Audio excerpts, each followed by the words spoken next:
दड़े वेझो ॻोठ सालेह मोहम्मद सोलंगी में सोलंगी ऐं मेमण बिरादरी जी ॿिनि धुरियुनि विच में हलंदड़ ज़मीनी तकरार जे निबेरे लाइ पेपे अॻुवाणनि ते मुश्तमिल मिंथमेड़ काफ़िलो अब्दुल समद मेमण ऐं सालेह मोहम्मद सोलंगी जी धुर वटि पहुतो। दड़े लॻ यूसी अकबर शाह में सोलंगी ऐं मेमण बिरादरी जी ॿिनि धुरियुनि में 12 खां 18 एकड़ ज़मीन जी मालिकी ऐं हारपे तां तकरार हलंदड़ आहे। धुरियुनि विच में हिकु दफ़ो ॿीहर छिकताण पैदा थी वई आहे। धुरियुनि में छिकताण खां पोइ पाकिस्तान पीपल्स पार्टी जे अॻूणे ज़िलई सदर अरबाब वज़ीर मेमण, अॻूणे डिप्टी स्पीकर MP रिहाना लगारी, सिंध हुकूमत जी तर्जुमान MPA हीर सोऊ, पेपे अॻुवाण लतीफ़ मेमण, डॉक्टर इकबाल मेमण, राजा रमीज़ ज़ौर, वाहिद परियाड़, मोहम्मद अली ख्वाजा ऐं ॿियनि जी अॻुवाणी में मिंथमेड़ काफ़िलो ॿिन्हिनि धुरियुनि वटि पहुतो। धुरियुनि पारां मिंथमेड़ काफ़िले खे मान ॾींदे फ़ैसिले लाइ राज़पोइ ज़ाहिर कयो वियो। ॿिन्ही धुरियुनि में तकरारी ज़मीन जो फ़ैसिलो 17 अगस्त ते सिजावल में थींदो। इन मौक़े ते पेपे अॻुवाण अरबाब वज़ीर मेमण ऐं ॿियनि मीडिया सां ॻाल्हाईंदे चयो त ॿिन्ही धुरियुनि सुठी मोट ॾिनी आहे। फ़ैसिले ताईं का बि धुर अॻराई न कंदी। सूबाई वज़ीर मोहम्मद अली मलकाणी ऐं ॿियनि जी अॻुवाणी में 17 अगस्त ते सिजावल में फ़ैसिलो कयो वेंदो।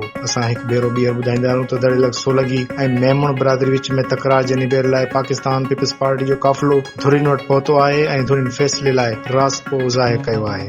ऐं लतीफ़ साहब हूंदो ऐं इंशाअल्लाह ताला इहो फ़ैसिलो थी वेंदो ऐं समद साहब वारा या अब्दुल्ला साहब वारा उन्हनि जे वॾनि सां बि जेको सो सलाह मशवरा करे पंहिंजा 2 अमीन ॾींदा ऐं इंशाअल्लाह ताला फ़ैसिलो उहो कंदासीं जेको ॿिन्ही जे लाइ फ़ाइदेमंद हूंदो ऐं ॿिन्ही खे क़बूल हूंदो। उसूल के बि तय कोन थियनि, उसूल रुॻो इहे तय थियनि त हाल फ़िलहाल पुरअमन फ़ज़ा हुजे, कंहिं बि क़िस्म जी का बि अॻराई केरु न करे ऐं कोशिशि कंदासीं त धुरियुनि खे ठाहिजे। हुननि जी मालिकी आहे ज़मीन, असुल वारस असुल मालिक उहे आहिनि ऐं जिन ते घर आहिनि उहा बि हुननि जी ज़मीन खणित थियल आहे ऐं उन्हनि ते हो बि 50-100 सालनि खां वठी वेठल आहिनि।